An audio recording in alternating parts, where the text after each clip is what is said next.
Like, share, subscribe. Shouts out to the Lions Den community. And don't y'all forget to subscribe to the podcast show. Link will be pinned in the top of the chat. Just name the channel who could bang with us. I'll prove that you are smoking dust. GGD Media is top notch in this game, y'all. You failures only have yourself to blame, y'all. Cricket TV and a weapons make you suckers cry. Why don't you close your channel, crawl into a hole and die? Shout out to those who love our movement, no, we'll never flop until you get your mouth on LGBT. We are the underground outfit, y'all. We built this whole thing by ourselves, no in y'all. Independence start with self-preservation. If you can't take care of self, then how can you build a nation, y'all? Yup, we got that merch for the ladies and yes, we even got that merch for the babies and we got appliances and everything that you will need. We got some banging songs that make anemic haters bleed.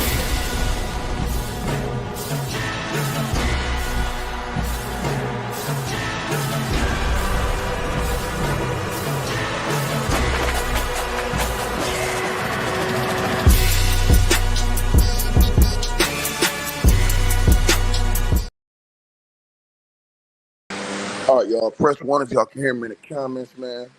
Got a mic check. 1 2 1 2. Press 1 if y'all can hear me in the comments, man. We're gonna get right into this video, man. Salute to everybody that's tapped on in. Love, honor, respect. And y'all can hear me? All right, bet, man. I want to start off this video by saying to you guys, first of all, these are only allegations that are being made. And the lawyer, again, I have to do a precursor by saying this, who is bringing forth these allegations, name is Tyrone Blackburn. And this lawyer has been named in the Sean Diddy Combs trial by Brianna Mongolan, a female who testified against Sean Diddy Combs. She got on the stand in court and stated that the lawyer who is currently bringing this lawsuit against Fat Joe with his client Terrence Dixon, aka TA, a former hype man of Fat Joe. He was called out in court by Brianna Mongolan because she said that he lied in parts of her lawsuit against Sean Diddy Combs. Now, she said that she was hung over a 17th floor balcony by Diddy, but she says that she was not sexually assaulted by Diddy and that he put that part in the lawsuit. And she said because of that, she fired Tyrone Blackburn, which would show you guys that there's D's on that thing as far as that lawsuit, according to her. Now, Tyrone Blackburn, haven't heard from him, haven't heard his side on that, but that was in a federal court, right? Now, last night, if you guys didn't catch the video, go back and watch the video we did last night. This is a 157-page lawsuit, man. And let me tell you something, y'all. They coming after Fat Joe worse than they came after Diddy, bro. And I'm talking about this lawyer, Tyrone Blackburn. Tyrone Blackburn is the same lawyer for Lil Rod. He's the same lawyer for Lil Rod. And they drew that lawsuit up the same way as a federal indictment type of lawsuit, against Diddy. And you see what it ended up with Diddy. It ended up getting Diddy a federal investigation, and now Diddy's facing life in prison. And let me say this. Everybody was blaming Cassie. But the rumor is that Lil Rod's lawsuit could have been what really set that whole situation off. So let's get to this. So the lawsuit was so many pages last night, it was impossible to read this entire lawsuit. But I want to read some other parts of it today because this guy, he is accusing, and now again, Fat Joe is denying these allegations. He's accused Fat Joe of, being with unders. He's accused, he's just put some, he's trying to, they are trying to paint Fat Joe as worse than Diddy in many ways, right? So To the brother who asked me when am I going to talk about the finals again, brother, go to my other channel. That's all I'm going to tell you. I got a whole nother channel where I talk about the NBA every day. There'll be another video up today talking about that, okay? Period. Go to my other channel, dog. That's for all you guys who say, Tiki, you don't talk about basketball no more. Yes, I do. I talk about it every single day on my other channel. I've been talking about it for years on my other channel, bro. Anyways, so, and then don't ask me again, get me off topic, because then I'm going to put your ass in time out and block you. So, now, he is accusing in this lawsuit as well, and he drew this thing up like a goddamn federal indictment, bro. And he's talking RICO, he's talking all that, bro. He's trying to take everything about Fat Joe down. Now again, Fat Joe is innocent unless proven otherwise. And I want to stress that, because once again, it's easy to run with every single allegation. And I'm going to say this again. The girl, Brianna Bongolan, went in open court, and she's testifying for the feds. Now, again, I don't know Tyrone Blackburn. I have nothing to do with Tyrone Blackburn. But she sat up there on a stand in open court and said that she got rid of Tyrone Blackburn as her representation because she said he added stuff in the lawsuit that was not true. That's what she said on the stand in federal court. So that is why when you look at this lawsuit and you read all these allegations, man, you say, oh my God, bro, is all this stuff true? You asking yourself, and then you're thinking like, this girl just went in court and said that he put parts in there that wasn't true. Well, let's get to it, right? And y'all smash the like button, share, and like the video. So again, I showed y'all the lawsuit right there, and I'll show you guys that part of the lawsuit again. And the lawsuit basically includes all of those parties, and then it has a lot of unnamed people in the lawsuit as well, who have not been named yet in this lawsuit. You know, so this thing is real. I just want everybody to know that, how real this thing is. This thing is real. But let's get to this part, all right? Right here. Now, this is the part in the lawsuit, right, where he's talking about, right, the 50 Cent alleged situation. Now, he's alleging in this lawsuit conspiracy, and he says predicate act number 13, conspiracy to unaliving. Now, he says the 50 Cent plot statuses violated 18 USC 1959 code, violent crimes in aid of racketeering, attempted unaliving, right? Conspiracy to commit a federal offense, unaliving and attempted unaliving is what he says. So he is alleging that Fat Joe ordered a hit on 50 Cent. Now, he says key participants: defendant Cartagena, that's Fat Joe, Joe Cartagena. He says unnamed enforcers, associates, and assassins. Location, he says Miami, Florida, 50 Cent, New York City, winter of approximately 2006, 2007. Now, Fat Joe and 50 are cool now. They've been cool for years now. For a few years now, they've been cool. But this guy is now bringing this out here, allegations out here to the public, man, and it's shaking up the entire internet. So it says description of conduct.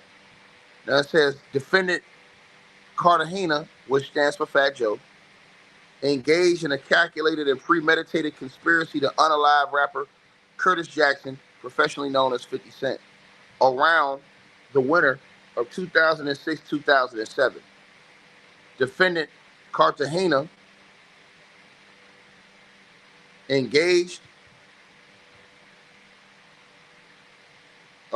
Defendant Cartagena was residing in Miami when he received a call reporting 50 Cent's presence at a New York venue.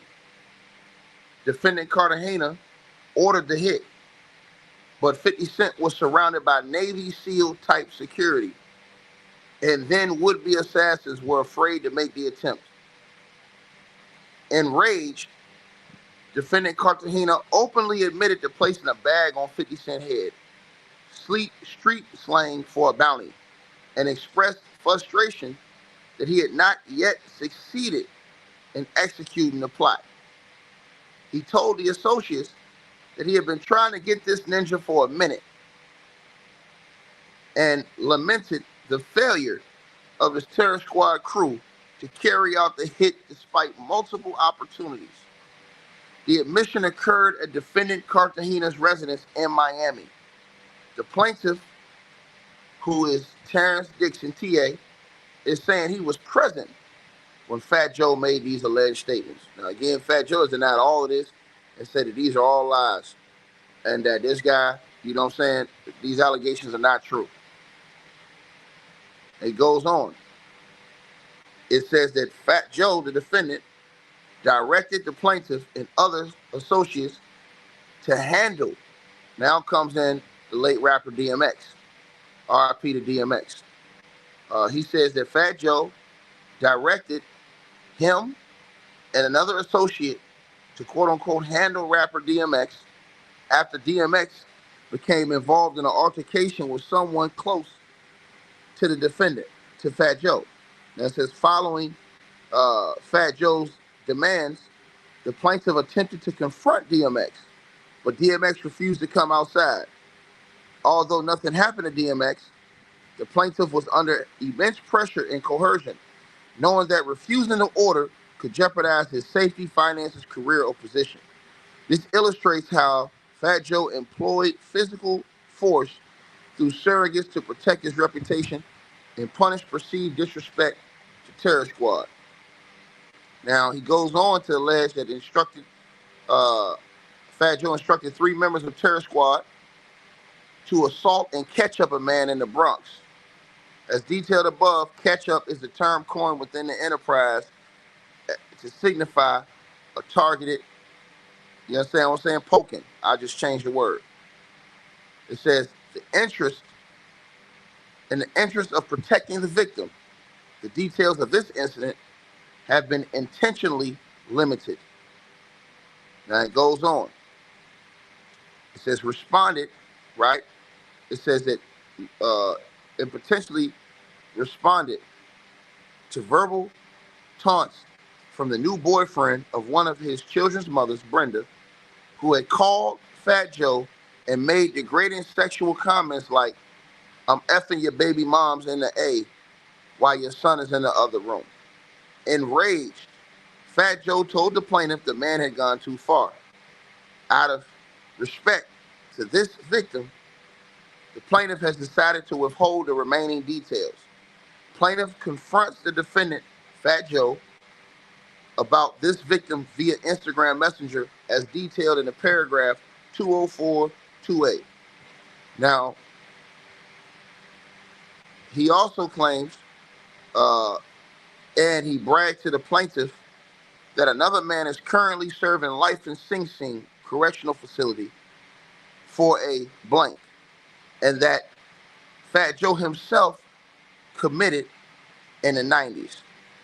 So he's alleging that Fat Joe told him, he bragged to him about another man serving a life sentence for a blank that he allegedly committed himself in the 90s. Now he says that Fat Joe often laughed about local and federal law enforcement's failure to catch him, even designing an album cover to mimic a federal interrogation room, right? This thing gets worse. Then you go to producers Cool and Dre. Cool and Dre. Now Dre, these guys produce music for Fat Joe. They're good producers. And this is other allegations that this guy has made that Fat Joe has vehemently denied. So it says violent assault and intimidation of Dre from Cool and Dre. It says defendant Cartagena routinely utilized violence and threats of violence as enforcement mechanisms to maintain control, influence, and dominance over associates and competitors within the music industry. Defendant Cartagena specifically targeted Dre, a prominent music producer from the duo Cool and Dre, after Dre produced a beat for 50 Cent's hit song. 50 Cent hit song, right? Hold on one second, y'all. Give me 1 second, y'all. From 50 Cent's hit song, Hate It or Love It. Now it says defendant Cartagena viewed this professional collaboration as betrayal and in alignment with his rival, prompting immediate retaliation. Now he says to punish Dre and publicly convey a clear message to the industry, defendant Cartagena issued a direct and explicit order to Enterprise enforcer Pistol Pete, instructing him to deliver physical punishment coded as a clappy, meaning to physically assault or slap the target as a part of the Enterprise's violent enforcement legislation. Now it says, following Fat Joe's explicit directive, Torres forcibly entered Dre's Miami recording studio during an active recording session, publicly disrupting operations and asserting Enterprise authority through overt physical aggression. Now, it goes on to say, upon information and belief, Dre is significantly larger physically, standing approximately 6'7", while Torres is approximately 5'8". Nonetheless, Torres used physical force and intimidation, grabbing Dre by the neck, forcibly pulling him down to eye level, and inexplicably threatening Dre with seriously bodily harm if he ever collaborated again with artists considered adversaries of Fat Joe. So everybody's saying lock him up. These are allegations. You guys got to understand something, bro. These are allegations. This hasn't been, you guys are saying lock somebody up on something that hasn't even been proved true. And that's why I gave everybody in this comment section the disclaimer that these are allegations. Let me say this again, because we just saw in open court in a federal trial where Brianna Bongolan, who was testifying against Diddy, got on a stand and said, look, I had to get rid of my lawyer, Tyrone Blackburn, the same lawyer that brought this case, because he added lies in that lawsuit that didn't happen. You guys need to understand that part. Before you say, hey, man, yeah, man, he's guilty, get him out of here. Bro, the man ain't even had a day to even defend himself. And what are you going to come back and say if some of this stuff or a lot of this stuff or all of this stuff is proven false? You have to keep that in your mindset. That's why I always say keep an open mind. Because once I seen when that girl went up there and said that, yeah, now you saying, oh, that's that lawyer? Yeah, that's what I'm saying. And I don't know Tyrone Blackburn, but I haven't heard him respond to what that girl said in court. That girl said that under oath, under the penalty of perjury, in open court in federal trial, of Diddy's federal trial a couple weeks ago. Remember, she said that. She said, yeah, Diddy hung me over 17th floor balcony, but he didn't sexually assault me. And he put that in the lawsuit. Basically trying to say that he put D's on it. Let's keep going. So he's saying that, you know, Pistol Pete allegedly grabbed this dude by the neck. Excuse me, he said, now I want a cape for no. I'm putting out. Yo, you're blocked. Get out my channel, bro. I'm not finna answer you, bro. When you have journalism, sir, you have to have fair journalism, you punk bitch. You can't be out here just saying shit and not giving a history, you dumb son of a bitch. Get your ass out my channel, nigga.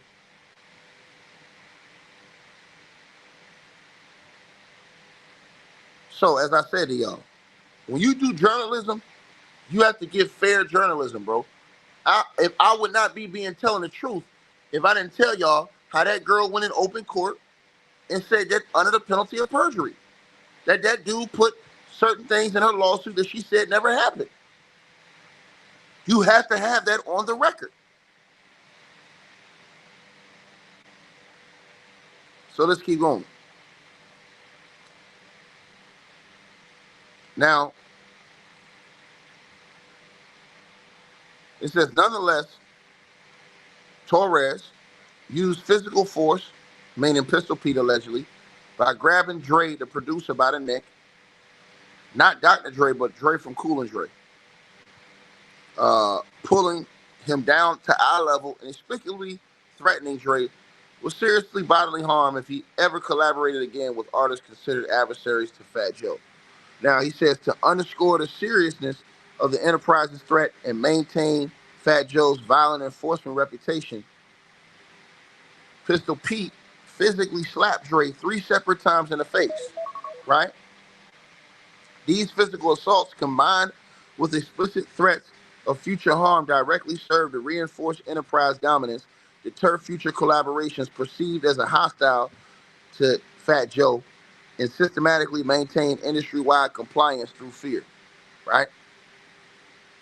Now let's keep going. It says the violent acts violate the following. Defendant Fat Joe explicitly directed a violent assault to maintain and enhance his position within the enterprise, punish perceived disloyalty, and intimidate others into compliance and submission. The international non-consensual physical assault inflicted upon Dre, resulting in physical pain and intimidation, satisfies the statutory elements of assault under New York law. Pistol Pete's actions involve explicit threats and aggressive physical gestures, placing Dre in reasonable fear of imminent harm. Fat Joe's instruction and Pistol Pete's violent execution of the Clappy assaulted and unlawfully compelled Dre to abstain from future collaborations with artists Fat Joe deemed as adversarial. Defendant Torres intentionally and unlawfully threatened by word and violent act to cause imminent physical harm to Dre, creating a well-rounded fear of violence satisfying Florida's assault statute. Defendant Pistol Pete intentionally and unlawfully touched or struck Dre against his will, specifically through slapping him 3 times in the face, fulfilling elements of battery under Florida law. Now it goes on. It also alleges that defendant Pistol Pete explicitly threatened Dre with future physical harm if he engaged in further collaborations with Fat Joe's rivals, constitute threats and coercive intimidation punishable under Florida law. These acts qualify as racketeering activity. They're, like I said, you see, they're trying to draw this out as a whole. They're trying to draw out the whole Rico himself. This is how Tyrone Blackburn tried to do his lawsuits. This is how he does his lawsuits. He will draw this out and put this as a real, like, he's trying to do the Fed's job for him, from what y'all can see. You know what I mean? So he's trying to say, look, I don't get all the investigation. All y'all gotta do is just accept the evidence and look at it yourself. That's basically what he's trying to do. And that's what he tries to do in his lawsuits. Right? Also, it says attempted assault of rapper Mack Maine. Now it says, as part of Fat Joe's enterprise, ongoing pattern of violent enforcement, defendant Fat Joe issued a directive to assault Jermaine Anthony Crayon, professionally known as Mack Maine, a prominent hip-hop artist affiliated with Young Money music label. It said, according to the plaintiff, Fat Joe told him in no uncertain terms that Mack Maine had crossed the line and needed to be pounded on. The order was delivered in the same coded enforcement language that the defendant routinely used to trigger physical attacks on perceived adversaries. Though he never carried out the demand because the opportunity never presented itself, plaintiff understood the directive as mandatory and dangerous to refuse. It says that the plaintiff reasonably believed that declining to act on the order would result in retaliation, including loss of employment, social isolation, and physical violence. This attempted act of retaliatory violence qualifies as a predicate offense because it reflects solicitation, and conspiracy to commit assault under NY penal law, criminal solicitation. Uh, and like I say, y'all see how he writes it out. I go to the next line, 553. Says the order further supports liability under 18 USC 1959 A3 as an act of solicited violence and aid of racketeering and constitutes racketeering activity. It says the incident illustrates that Fat Joe's enterprise methods of intimidation were not limited to anonymous victims or unknown rivals, but extended to commercial music industry and involved high-profile figures. The defendant, Fat Joe's expectation that the plaintiff would carry out these assaults demonstrates the internal pressure and threat structure that govern the enterprise's conduct. Now, there is more to this, too. And I'll read this little part right here, and I'm gonna let it go. This dude is trying to make it seem like that Fat Joe is on some Diddy type stuff. Now, what do I mean when I say that? Now, he also has alleged in this report, that, and I'll just read it to you. Hold on. He alleges, let me get this to y'all. Hold on one second, man.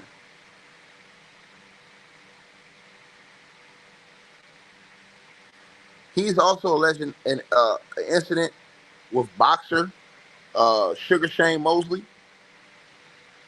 Now, he's alleging that on one occasion in Los Angeles, in around 2006, 2007, during a parking lot encounter after an event with Sugar Shane Mosley, that Fat Joe, right,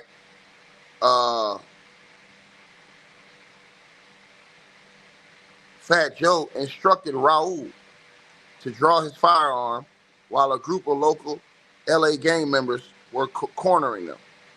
Now it says that an officer who won't be named and another associate present moved to flank the group visibly armed. Now it says that Fat Joe's commands were delivered as non-negotiable orders consistent with his hierarchical control over the enterprise. Further, he alleges that Fat Joe boasted that he didn't care whether the officer though was a Fed, declaring, "If I tell you to pull that gun out, you better pull it out and bleep." And so the officer said, "Hey, don't worry, I got you." Now, he said these incidents reflect a pattern in which Fat Joe's enforcers, including law enforcement insiders, were deployed to threaten perceived adversaries and shield Fat Joe's authority with lethal force. Right? Also, he also is alleging sexual coercion and forced orgies at Market America events. Now, he's alleging sex trafficking by coercion, conspiracy to commit sex trafficking, coercion and enticement to travel for illegal sexual activity, sexual exploitation and human trafficking, and sex trafficking and child sexual abuse, right? So,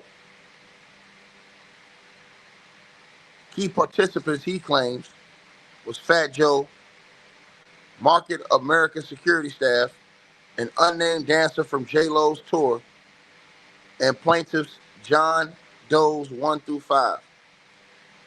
Now, he claims the location was at Market America Mansion in Miami, Florida, Market America Yacht, Miami Waterways, and Market America Events in North Carolina.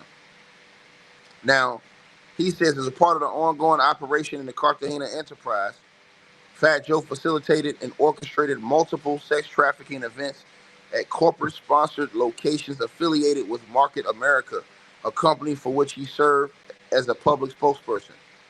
These events included the use of luxury properties such as Market America Mansions in Miami, Florida, and Market America Yacht, where plaintiff was coerced into participating into sexually degrading acts, including forced threesomes and orgies in front of Fat Joe and others.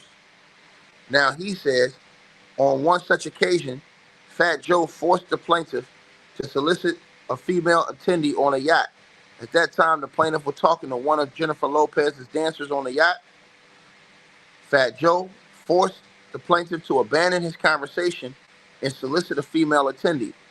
Reluctantly, the plaintiff obliged, as he knew from past experiences that Fat Joe wanted that woman to engage in group sex aboard the Market America yacht.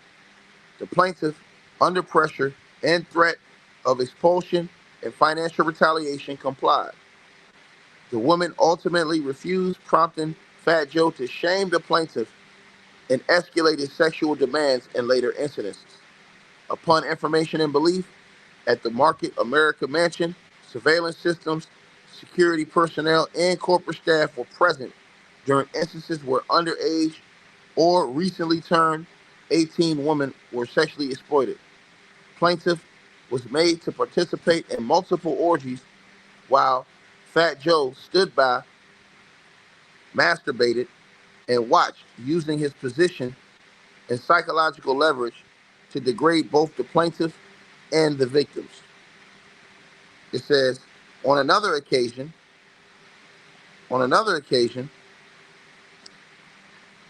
Fat Joe forced the plaintiff to convince a woman uh, in North Carolina, right, uh, whom the plaintiff was dating, to compel her 17-year-old daughter to spend time alone with Fat Joe in his hotel during a North Carolina Market America event. The mother initially rejected the request, stating that her daughter was a minor. Fat Joe insisted that he only wanted to talk and chill with her daughter in private. The mother obliged, and the minor child went with Fat Joe to his Market America sponsored hotel room. Market America and its founder, Lauren Reininger, have engulfed itself within Fat Joe's enterprise. As recently as 2023, Lauren Reininger sponsored a 53rd birthday bash for the defendant Cartagena on a $100 million mega yacht.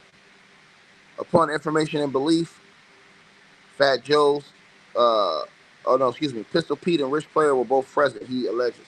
These acts were not isolated, but part of an orchestrated pattern of sexual coercion embedded in Fat Joe's enterprise culture, right? And so he's making all of these salacious uh, and serious allegations. Again, Fat Joe has denied all of this, man.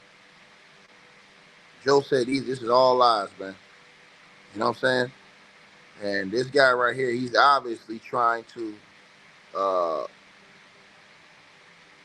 he's trying to go for the gusto against Fat Joe, bro. Because there's a whole lot of parts I'm not even reading, right?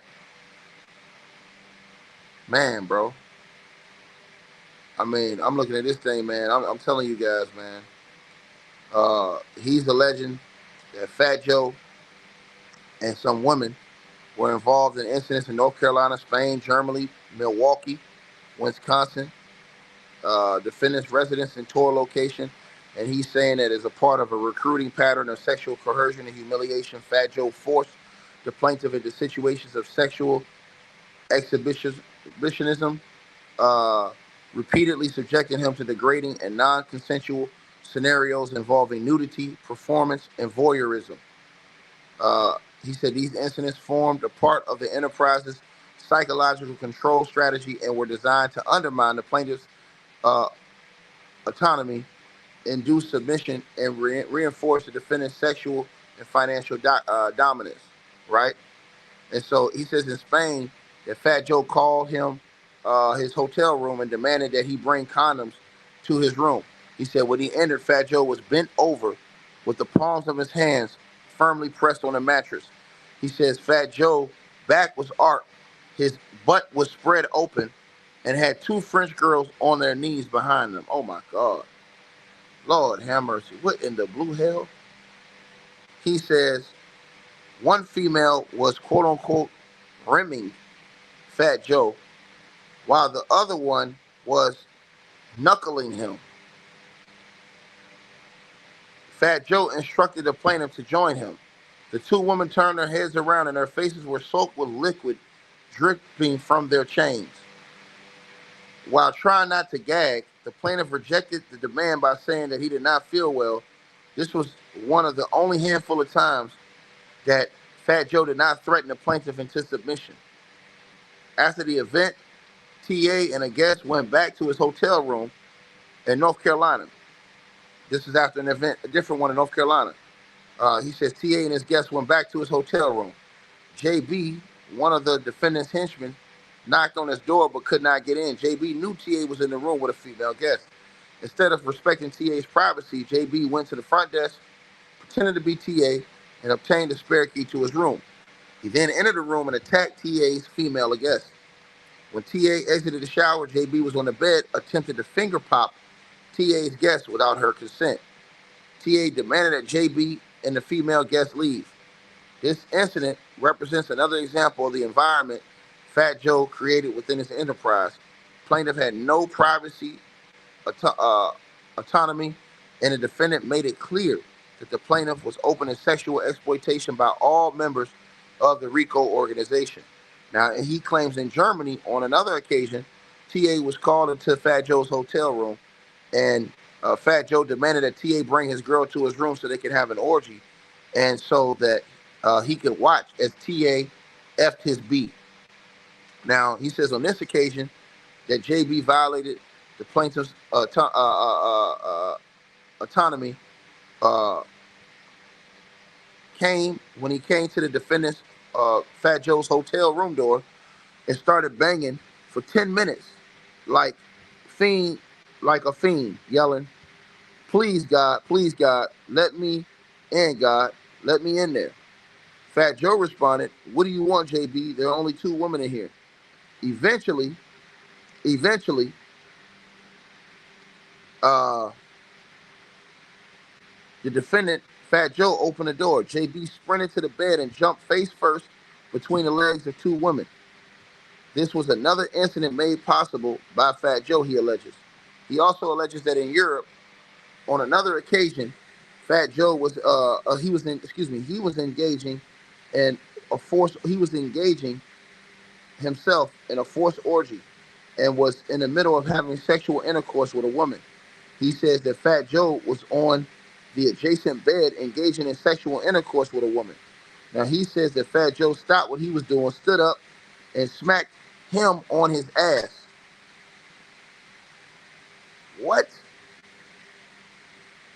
And shouted, yeah, harder, TA. Harder, TA. F that B harder, TA.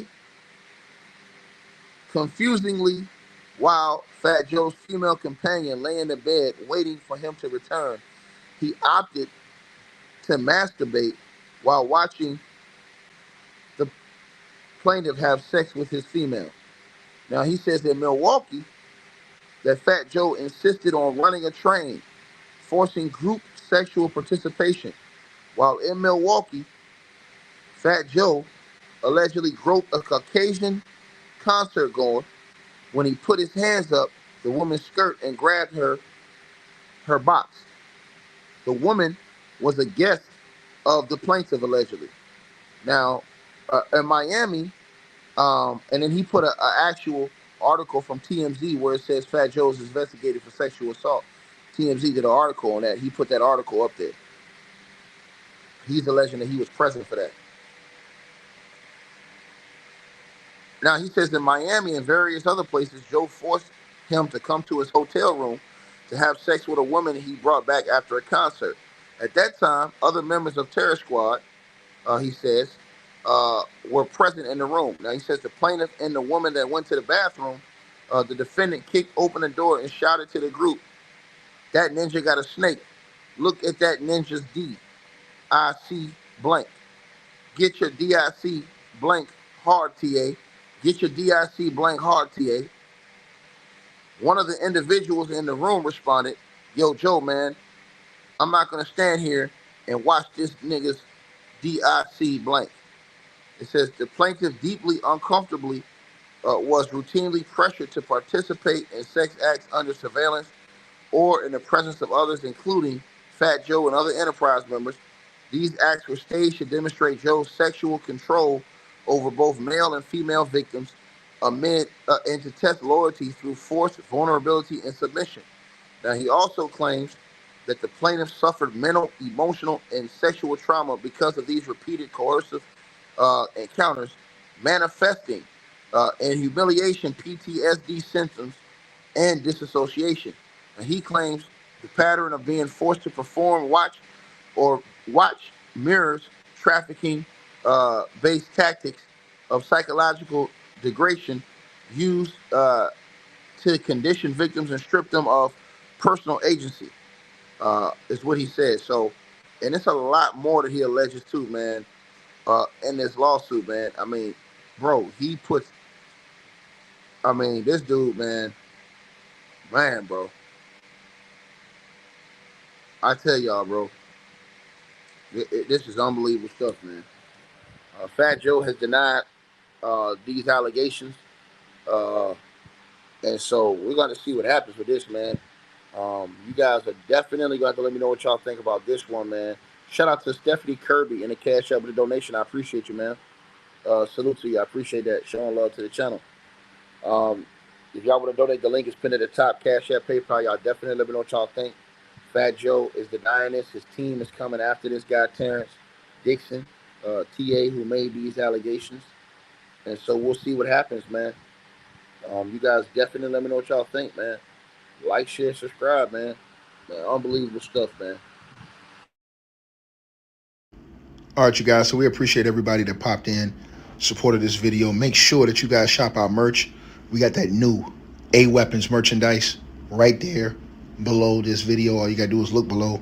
The links will be pinned at the top of the comment section as well to get the merch, to donate, support the channel, and subscribe to our podcast show. You'll see all those links pinned at the top of the comment section of this video. And we appreciate everybody that supports this channel and our networks. Also, that straight drop weight loss formula. Go to the website. You guys will see that. A link for that will be pinned at the top of the comment section as well. Go right there for all of your weight loss needs. Straight drop weight loss formula. We have a lot of testimonials on the website. You can go to www.str-8-drop.com and get you some of the weight loss formula today. Take your weight loss serious. Get in the gym, work out, exercise, and do what you got to do. Stay on point. We appreciate everybody that's been locked into this video. Again, all the links are pinned at the top of the comment section below. Salute to all of y'all. And again, we appreciate everybody who support what we doing over here.